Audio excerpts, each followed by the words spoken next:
Hello guys, how are you? Welcome to my YouTube channel English today by Rajesh sir.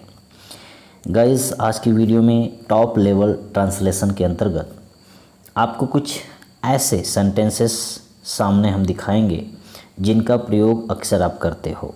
जैसे एक बार Hindi sentence आप देख लीजिए, रात में कहाँ जाएं हमें नहीं पता है, हमें नहीं मालूम है। इसे कैसे व्यवस्थित करें मुझे याद नहीं।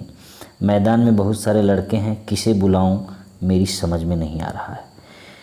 ठीक है, उसका इंतज़ार क्यों करें तुम्हें नहीं पता। कंप्यूटर कैसे चलाएं हम मोहन से पूछ सकते हैं।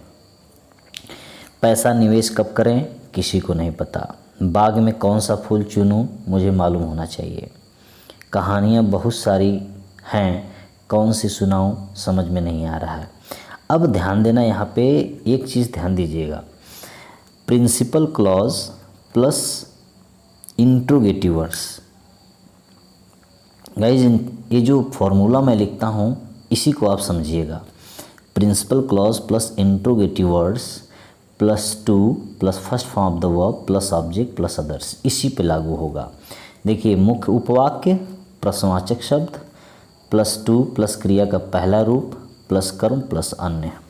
अब एक चीज़ ध्यान दीजिएगा, अब इसमें जितने भी इंट्रोगेटिव वर्ड्स होते हैं WH फैमिली के हों या हाउ हों, ठीक, अब चाहे कहाँ हो, कब हो, कैसे हो, ठीक, इनको हम कैसे यूज़ करते हैं बस आपको इस पे देखना है और हम इसी पे चर्चा भी करेंगे।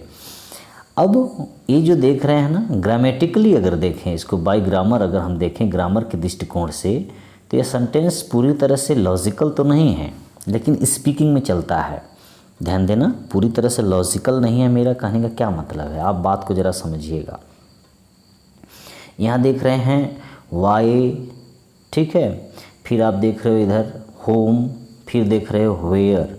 ये जितने भी प्रश्नवाचक शब्द होते हैं इनके बाद सहायक क्रिया लगती है या मुख्य क्रिया लगती है। क्रिया का आना जरूरी होता है, आप भी जानते हो। जैसे where are you going, where do we go, ठीक है, why did he weep, why are you sad, how do you play. ऐसे अब देखते हो जितने भी सब हेल्पिंग वर्ब या प्रेजेंट या पास्ट इंडिफिनिटेंस में मेन वर्ब लेके आते हैं, आप जानते ही हो।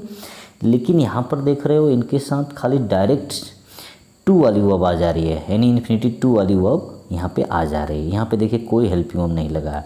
भले से हम हिंदी में कहाँ बोलेंगे यानी प्रश्नवाचक शब्द के रूप में बोलेंगे, लेकिन वास्तविकता अगर हम देखें तो इनको हम जब भी लगाएंगे तो बिना हेल्पिंग वर्ब के ही लगाएंगे। इसीलिए ये पूरी तरह से लॉजिकल नहीं है लेकिन स्पीकिंग में चलता है, इनका प्रयोग किया जाता है। आप भी कर सकते हैं, कोई प्रॉब्लम नहीं है, ठीक है ना। तो आइए सेंटेंसेस को हम देखते हैं। स्पीकिंग में इनका प्रयोग खूब होता है। जैसे रात में कहाँ जाए, ठीक है, जाए हमें नहीं पता, या रात में कहाँ जाया जाए हमें नहीं पता है। तो अब ध्यान दीजिएगा, ये जो हमें नहीं पता है यही प्रिंसिपल क्लॉज है। हमें नहीं पता है कि रात में कहाँ जाएं, इसी भी बोल सकते हो। तो इसको हम आगे कर देंगे, वी डोंट नो। अब देखो यहाँ टेंस, हमें नहीं पता है मतलब हम नहीं जानते हैं, हमें नहीं मालूम है, ठीक। तो वी डोंट नो। अब रात में कहाँ जाएं, where to go in the night. अब देखो यहाँ पर लगा वेयर टू गो, कहाँ जाएँ, बस हमसे इतने से मतलब है। कहाँ जाएँ, कब जाएँ, कैसे जाएं, क्यों जाएं। ए तो वेयर प्रश्नवाचक शब्द plus to plus first form of the verb. देख लीजिए प्रश्नवाचक शब्द यहाँ interrogative words plus to plus first form of the verb, इतने से मतलब है। तो हम डायरेक्ट, और बाकी तो आप जानते हो प्रिंसिपल क्लॉज के बाद इसको जोड़ेंगे। तो रात में कहाँ जाएं हमें नहीं पता है, देख लो we don't know where to go in the night. इसे कैसे व्यवस्थित करें मुझे याद नहीं। जैसे I don't remember, remember means होता है याद करना। I don't remember how to manage it, व्यवस्थित करना मतलब मैनेज करना, ठीक है ना, सेट करना भी होता है। मैदान में बहुत सारे लड़के हैं, किसे बुलाऊं मेरी समझ में नहीं आ रहा है। यानी बहुत सारे लड़के थे, कोई व्यक्ति कह रहा है किसको मैं बुलाऊं मुझे समझ में नहीं आ रहा है। तो there are so many students या there are so many boys children, अगर विद्यार्थी हैं तो स्टूडेंट भी बोल सकते हो, जो भी हो, या नाउन जो रहेगा वो बोल सकते हो। मैदान में बहुत सारे विद्यार्थी हैं, लड़के हैं, लड़कियां हैं, आदमी हैं, ठीक है, बच्चे हैं। तो यहाँ लड़के हैं तो boys, there are so many boys in the field.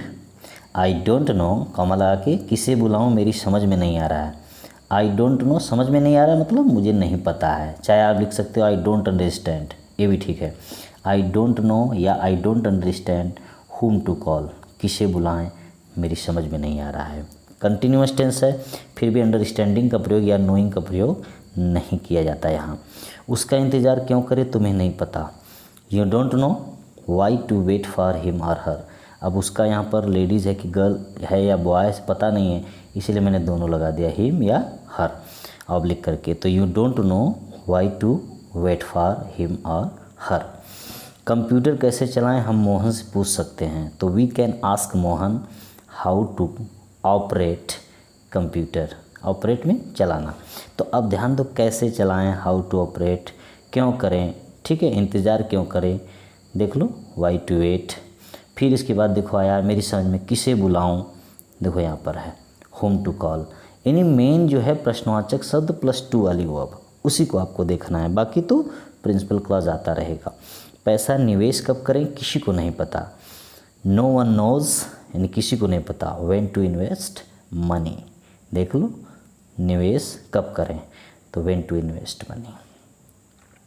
बाग में कौन सा फूल चुनूं मुझे मालूम होना चाहिए, तुम्हें मालूम होना चाहिए, उन्हें मालूम होना चाहिए, किसी को भी मालूम होना चाहिए। तो आई शुड नो, ठीक है ना, आई शुड नो मुझे जानना चाहिए। I should understand which flower to choose in the orchard. Orchard means बाग।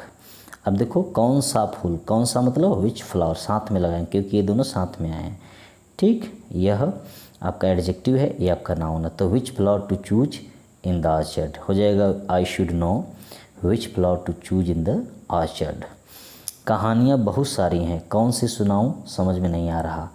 तो लिखेंगे there are lots of stories, बहुत सारी मतलब a lot of, lots of, many, several, lots of stories. I don't understand या I don't know which to tell. अब कहानियाँ है इसलिए विच लगा देंगे। तो ध्यान दीजिएगा, मैंने केवल इतना ही आपको बताया कि प्रिंसिपल क्लॉज के बाद आपको इंटरोगेटिव वर्ड मिलेंगे, ठीक है, जिसमें होम हो जाएगा, जिसके बाद वेयर हो सकता है, वाई हो सकता है, विच हो सकता है, हाउ हो सकता है, जितने प्रश्नवाचक शब्द हैं वो यहाँ होंगे। फिर 2 प्लस फर्स्ट फॉर्म, तो ये आपका मेन है interrogative word +2 plus first form of the verb.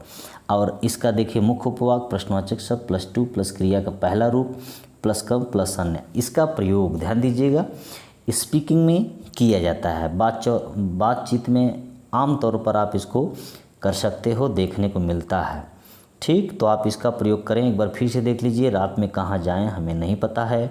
We don't know where to go in the night. इसे कैसे व्यवस्थित करें मुझे नहीं याद, या मुझे नहीं आता, मुझे नहीं याद है, मैं भूल गया, कुछ भी लिखो, क्रिया होनी चाहिए। I don't remember how to manage it, how to set it. मैदान में बहुत सारे लड़के हैं, किसे बुलाऊं मेरी समझ में नहीं आ रहा है। There are so many boys in the field, I don't know whom to call. देख लीजिए होम टू। उसका इंतज़ार क्यों करें तुम्हें नहीं पता। तो you don't know why to wait for him her, ठीक। हिम रहेगा तो बॉयज़, हर रहेगा तो गर्ल। कंप्यूटर कैसे चलाएं हम मोहन से पूछ सकते हैं। तो we can ask Mohan how to operate computer. पैसा निवेश कब करें किसी को नहीं पता। No one knows when to invest money. बाग में कौन सा फूल चुनूं मुझे मालूम होना चाहिए, ठीक। I should know which flower to choose in the orchard. कहानियाँ बहुत सारी हैं, कौन सी सुनाऊँ समझ में नहीं आ रहा। तो there are lots of stories, I don't understand, I don't know which to tell. तो ये है गाइस ट्रांसलेशन, ध्यान दीजिएगा टॉप लेवल ट्रांसलेशन है। इसका प्रयोग स्पीकिंग में खूब किया जाता है, स्पोकन इंग्लिश में खूब किया जाता है। आप भी करें, अपने मित्र, सगे संबंधियों, पढ़ने वाले दोस्तों के आप चैट ग्रुप में, ठीक है ना, भेजें, इसको शेयर करें। चैनल पर अगर आप नए हों तो सब्सक्राइब जरूर करें। That's all.